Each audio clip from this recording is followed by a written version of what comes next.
Esta será la última ocasión en la que le extienda al cuerpo diplomático el saludo de inicio de un año en calidad de presidente de la República. Y es una oportunidad importante para hacer referencia a lo que ha sido una obra de gobierno que ha tenido también como uno de sus pilares esenciales el fortalecer las relaciones de Colombia con todas las naciones del mundo y también expresar nuestro respaldo irrevocable al multilateralismo como herramienta también de coordinación entre las naciones. Hace exactamente 3 años y medio empezábamos nosotros un proceso de gobierno y le planteamos a nuestro país 3 pilares: legalidad, emprendimiento y equidad. Sobre esos 3 pilares desarrollamos una agenda de gobierno, un plan nacional de desarrollo. Sobre esos 3 pilares empezamos a construir un concepto diáfano de paz con legalidad y poder llegar a toda la profundidad del territorio nacional con las herramientas de seguridad y de inversión social que nos permitieran mejorar el entorno de concordia y de convivencia entre todos los habitantes de nuestro país. Bajo esas mismas premisas, concebíamos que una Colombia de legalidad debe impulsar una Colombia donde el emprendimiento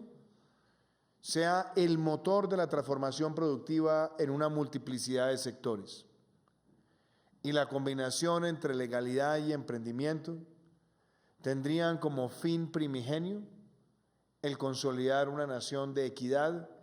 capaz de cerrar las brechas sociales. Haciendo esa revisión, hoy podemos decir con orgullo, Monseñor, que Colombia empieza este año 2022 enfrentando retos en materia de seguridad, es cierto, pero con un elemento factual que es incontrovertible. Cuando se analizan las tasas de homicidio, delito tremendamente desafiante, los años 18, 19, 20, 21 y la proyección hacia el mes de agosto nos permiten decir, sin temor a equivocarnos, que llegaremos a la tasa promedio de homicidios más baja en casi 50 años.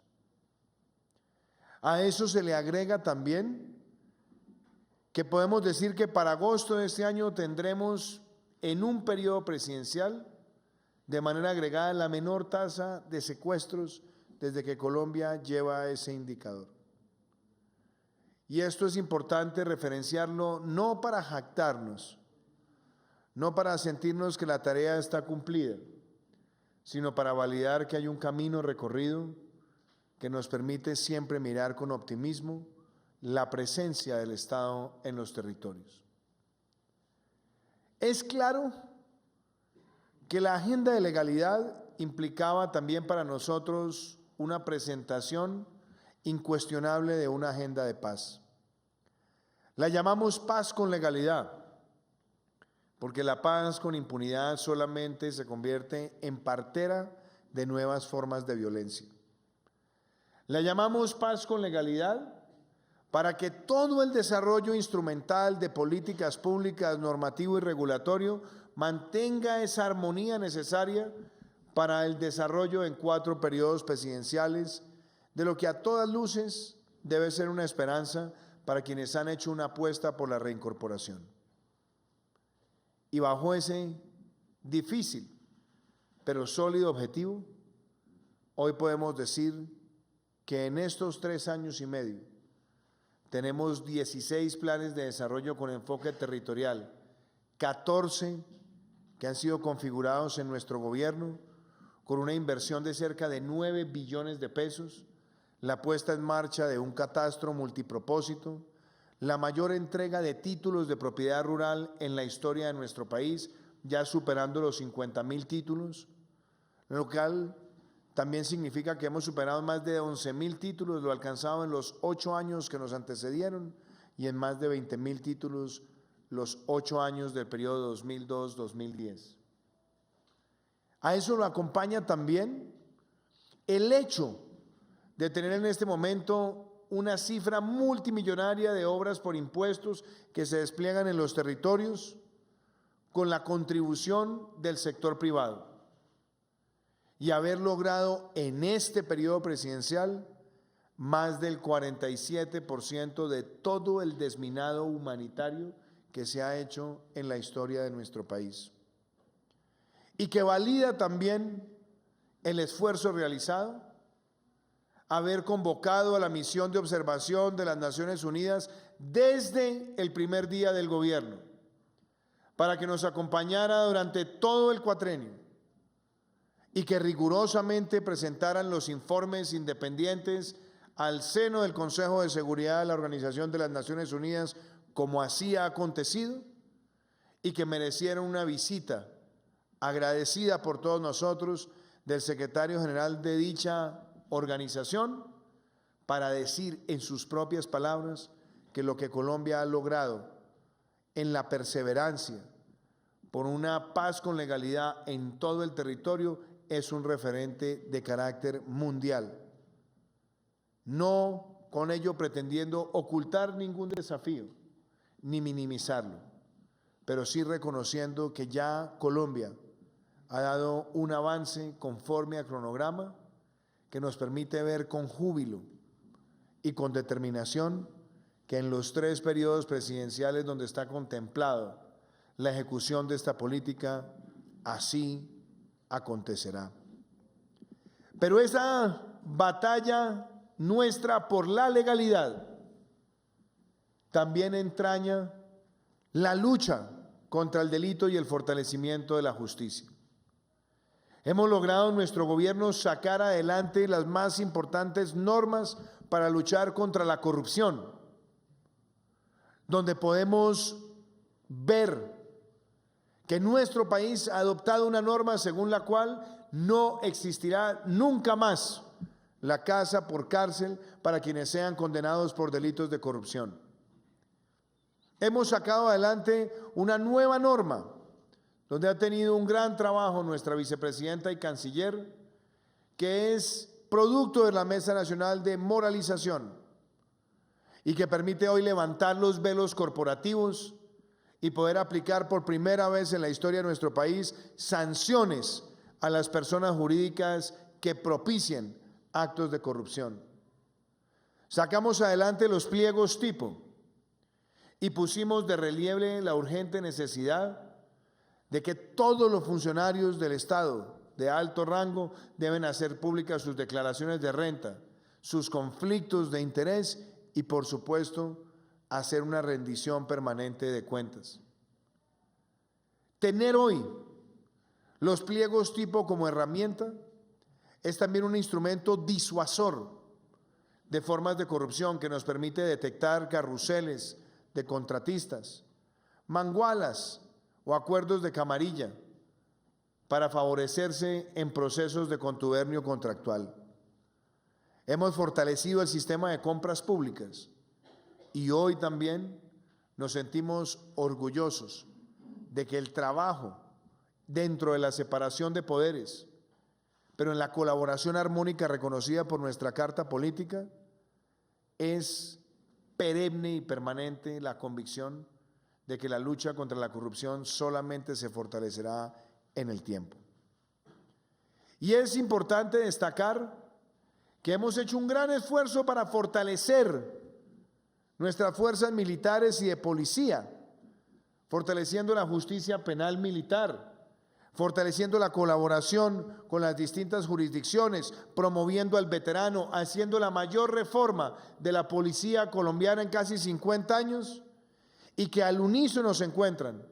con más de 7 reformas a la justicia, donde se incluye un código de procedimiento administrativo, el fortalecimiento de las herramientas de conciliación y resolución alternativa de conflictos, el tener un nuevo modelo de selección en aras de llegar a la paridad en las altas cortes, y desde luego una política de talento humano que permita reclutar y consolidar talento para que se forme y se proyecte en la rama judicial. Esos son triunfos diáfanos en materia de legalidad. El emprendimiento, como lo hemos concebido, embajadores, tiene como finalidad que Colombia juegue un papel protagónico en los sectores que hoy son cruciales en el mundo entero. Cuando empezó nuestro gobierno solamente teníamos 28 megavatios de capacidad instalada de renovables no convencionales. Hoy, entre proyectos terminados en ejecución y asignados recientemente a través de sistemas de subasta, vamos a llegar a 2.800 megavatios, lo que significa 100 veces lo que teníamos cuando empezó nuestro gobierno y que nos ubican a nosotros en un lugar privilegiado como líderes de la transición energética regional. A ese entorno de emprendimiento ambiental se le suma el concepto de una economía circular que invoca a producir conservando y conservar produciendo, que nos lleva también a acuñar el concepto de la sostenibilidad, una tecnología orientada a la protección de nuestra casa común, como la ha llamado su santidad el Papa Francisco. Hemos visto cómo Colombia irrumpe en la cuarta revolución industrial y tenemos un marco ético para la inteligencia artificial. Desarrollamos nuevos modelos de financiamiento a través de fondos de capital y hoy, gracias al nuevo sistema regulatorio llamado Sandbox en materia de fintech, Colombia se afianza como país líder y como un gran atractor de inversión extranjera. Y eso también nos lleva al concepto de la economía naranja, donde estamos viendo que se han recuperado el 100% de los empleos de este sector afectado cruelmente por la pandemia. Y hemos logrado que más de 27 productoras internacionales estén haciendo la mayor inversión de nuestra historia en el sector audiovisual. En el sector de vivienda, las mayores ventas históricas registradas por nuestro país, las cuales acontecieron mayoritariamente en esta pandemia y siguen creciendo, donde el 61% de los propietarios, embajadores, son personas cuyo nivel de ingreso es inferior a 2 salarios mínimos. Hemos visto cómo el 41% de los beneficiarios de esos subsidios son jóvenes entre los 18 y los 28 años. Y vemos una revolución también en las exportaciones agrícolas, que se acercan a superar el umbral de los 10.000 millones de dólares, siendo también un referente histórico para nuestro país, gracias a la diplomacia sanitaria que hemos podido adelantar con ustedes. Es evidente también que en este sentido de emprendimiento, nuestro país ha alcanzado un crecimiento de la inversión extranjera directa no mineroenergético superior al 190% cuando comparamos el último año, vigencia 2021, con los años anteriores a nuestra llegada a la presidencia y más específicamente con el año 2018. Y vemos con entusiasmo cómo el turismo en nuestro país se sigue consolidando como motor. El año 2019, antes de la pandemia, fue el mejor año histórico del turismo. Y hoy hemos recuperado todas las rutas de aerolíneas en el territorio nacional, más del 80% de las líneas de comunicación, de transporte terrestre, colectivo y también de transporte mixto. Y no tengo duda que en la medida que el mundo vaya recuperando confianza, no solamente llegaremos a la cifra del año 2019, sino que será aún mejor. Estos son formas y modelos para hacer referencia a estos procesos que desde el lado del emprendimiento también ocurren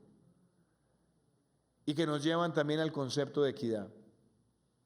Porque ese ha sido nuestro norte. Ha sido una lucha perseverante y tosuda.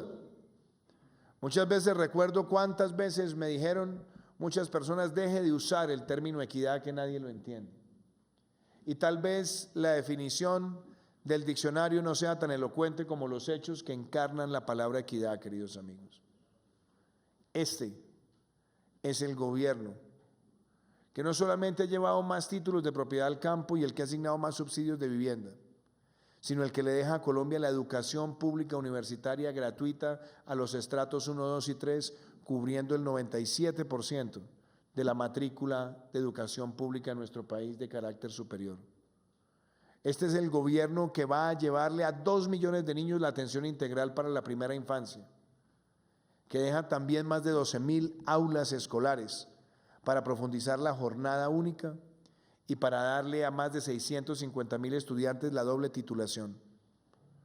Y es el gobierno de la equidad, cuando ha decidido abrirle la fraternidad a más de 1.8 millones de migrantes, entregándoles el estatus de protección temporal e invocando también, apreciado nuncio, principios elocuentemente descritos por el Papa Francisco en Fratelli Tutti, donde se expresa que quien no abraza la fraternidad en el mundo de hoy está llamado a su propia condena. Esa equidad también la podemos evidenciar cuando vemos que llegan a los territorios las mayores inversiones en vías terciarias. Cuando podemos decir también con el trabajo de un equipo, con la ministra de Transporte, la vicepresidenta y otros funcionarios, que vamos a dejarle al país más kilómetros de dobles calzadas, segundas calzadas y terceros carriles que en los primeros 25 años del sistema de concesiones en Colombia. Y es equidad también cuando más de 1 millón de colombianos llegan a acceder al gas, cuando estamos cerrando el 50% de la brecha de electrificación rural y cuando hemos logrado que más de 2.300.000 hogares tengan acceso permanente al agua, preciado líquido, vital para nuestra existencia. Eso es equidad. Equidad que nos permite decir que todo esto se ha alcanzado con 2 años viviendo una pandemia, donde hemos duplicado las unidades de cuidado intensivo, donde hemos sacado adelante una ley del residente, donde pusimos en marcha la depuración del sistema de salud, sacando de circulación 13 EPS de mala calidad que atentaban contra el servicio que se merece el ciudadano y que nos llevaron a tener traslados de más de 6 millones de usuarios del sistema de salud. Y que también nos permite hoy tener más de 10 millones de consultas domiciliarias o virtuales, consolidando la telemedicina y la historia clínica en línea. Y haber puesto en marcha un plan nacional de vacunación gratuito, masivo, equitativo, donde hoy el 80% de los colombianos tiene una dosis aplicada, el 63% doble dosis y vamos a cerrar el mes de febrero con el 70% con doble dosis y más de 6 millones de compatriotas tienen las dosis de refuerzo. Ese avance que nos ha apuntalado también la respuesta social más grande que haya visto Colombia, porque protegimos más de 4 millones de empleos formales subsidiando 40 o 50% del salario mínimo legal mensual, por primera vez en nuestra historia, donde pudimos llevarle el ingreso solidario a 4 millones de hogares, 2 millones de hogares reciben la devolución del IVA, quintuplicamos los jóvenes en acción, y ampliamos la cobertura de familias en acción y del adulto mayor, hasta el punto, queridos embajadores, de poder decirles que más del 50% de todas las transferencias económicas sociales que se han girado en las últimas 2 décadas en Colombia, que es la historia de las transferencias condicionadas, más del 50% ha ocurrido en este gobierno. No pretendo llenarlos a ustedes de información como si se tratara de una rendición de cuentas. No, se trata de recrear que lo que aquí propusimos y lo que pude compartirles a ustedes empezando el gobierno está en marcha y está en ejecución. Y se ha hecho integrado con un concepto de las relaciones internacionales, donde he tenido el honor de ser presidente pro tempore de la Comunidad Andina de Naciones y fortalecerla, sacando adelante la Carta Ambiental Andina y también una sólida política migratoria, por primera vez un estatuto migratorio andino. Sacar adelante la presidencia pro tempore de la Alianza del Pacífico y por primera vez en sus 10 años de existencia consolidar un miembro asociado, como es el caso de Singapur, y dejar el camino allanado para que Ecuador sea el próximo miembro pleno, recuperando el tiempo perdido. Allí también he contado con el concurso de importantes cancilleres. Hoy, con lujo de detalles, adelanta ese trabajo nuestra vicepresidenta, la doctora Marta Lucía Ramírez. Pero le extiendo mi gratitud a Claudia Blum de Barberi y, por supuesto, a ese gran canciller, que en paz descanse, Carlos Holmes Trujillo. En esas presidencias pro tempore, también podemos decir que exaltamos el deseo de Colombia de construir en el disenso, si es necesario, para forjar consensos. Y participamos en la creación de Prosur, que nos permite en el constructivismo y en el multilateralismo también decir que Prosur no es un club ideológico, ni mucho menos un lugar exclusivo. Es sí un lugar donde solamente se sentarán los países que defiendan la democracia y las libertades, aun cuando haya acciones disímiles en los planteamientos y postulados políticos de sus gobernantes, porque reconocemos la libre determinación de los pueblos. Lo que nunca aceptaremos es la libre determinación de los tiranos, porque esa diferencia sutil es importante tenerla presente para reconocer lo que con el presidente Sebastián Piñera creamos, una institución liviana, no burocrática y que promueva el diálogo franco y la coordinación, como lo logramos también en momentos de pandemia. Debo agradecer también al cuerpo diplomático, porque ustedes nos han acompañado en toda esta agenda, nos han acompañado bilateralmente o a través de foros multilaterales. Hoy Colombia se integra a una agenda global de lucha contra el calentamiento, con esa afectación tremenda que sufre nuestra casa común, y como no hay planeta B, un país que solamente representa el 0.6% de las emisiones de gases de efecto invernadero, es capaz de decirle al mundo que va a reducir en 51% sus emisiones para el año 2030, ser un país carbono neutral en el año 2050, llegar en el año 2022 a tener el 30% del territorio marítimo y continental declarado como área protegida, ampliar como nunca antes los programas de contratos de conservación ambiental y el pago por servicios ambientales, además de haberse unido a Costa Rica, Ecuador y Panamá en tener el área protegida marina más grande del mundo, integrando y ampliando lo que es la reserva de Galápagos, la reserva de Malpelo y Yurupari, la reserva de Coiba y la reserva de Cocos. Estas son condiciones y acciones puntuales que adelanta Colombia en el concierto mundial,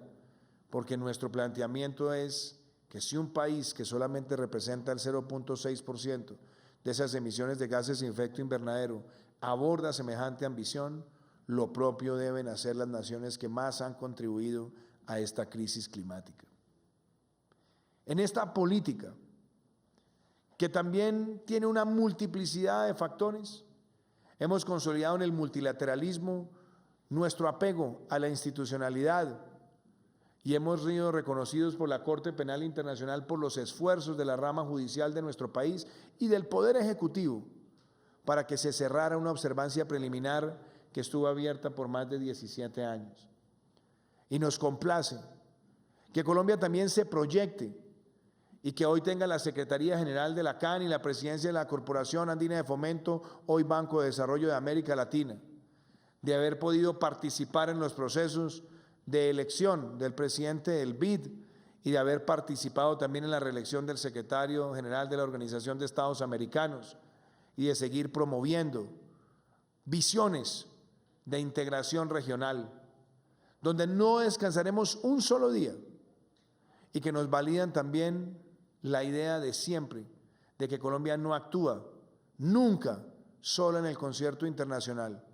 sino que busca el entendimiento común, como lo hemos hecho para denunciar los atropellos de la dictadura de Nicolás Maduro y de levantar siempre nuestra voz inquebrantable para el retorno a la democracia en esa hermana nación. Yo me siento completamente contento, embajadores, del trabajo que se ha hecho, porque se ha hecho con amor por este país. Hemos podido también en el concierto internacional llevar temas novedosos, construirlos con ustedes. Hemos podido sacar adelante acuerdos recíprocos de inversión y de desmonte de doble tributación. Y hemos podido sacar adelante tratados de libre comercio que hoy le abren oportunidades a nuestro país, como han sido los recientes casos con Israel y con el Reino Unido. Además de decir con orgullo que adelantamos hoy, embajador, la negociación del Tratado de Libre Comercio con los Emiratos Árabes Unidos, que esperamos concluya en las próximas semanas. Nos complace que hayamos podido promover un pacto entre varios países para proteger la Amazonía, bajo el nombre del Pacto de Leticia. Y nos alegra haber invitado de manera asidua a CARICOM para trabajar con una perspectiva regional,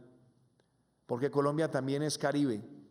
y Colombia protege y quiere la institucionalidad del Caribe. Todos estos logros, embajadores, nos permiten a nosotros ver siempre con optimismo el futuro, sabiendo que hoy existen 4 letras que plantean los grandes retos de las relaciones internacionales y que yo lo denomino VICA: volatilidad, incertidumbre, complejidad y ambigüedad. Estas serán situaciones que estaremos enfrentando por la pandemia y posteriormente por la endemia, por la inflación, por los aumentos de las tasas de interés en los países más desarrollados que atraerán flujos de capital, por las tensiones geopolíticas. Por 1000 factores esa volatilidad estará allí y la incertidumbre se convertirá en una forma habitual de convivencia. Y desde luego los problemas serán más complejos, porque estaremos viendo muchas expresiones de la ciudadanía exacerbadas por quienes quieren sembrar el odio, la discordia,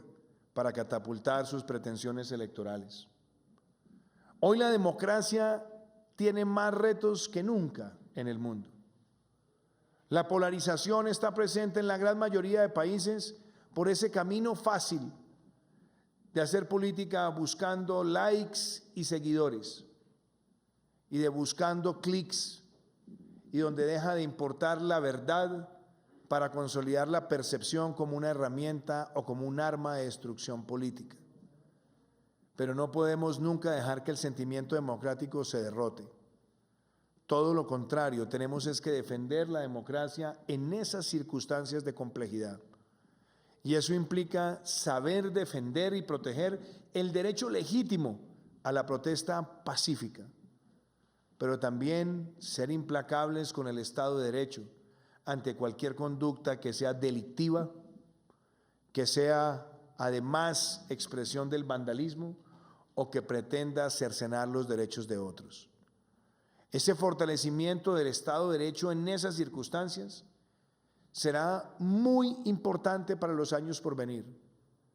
porque si bien nos ha tocado enfrentar tensiones sociales, muchas de ellas justificadas por los estragos de la pandemia,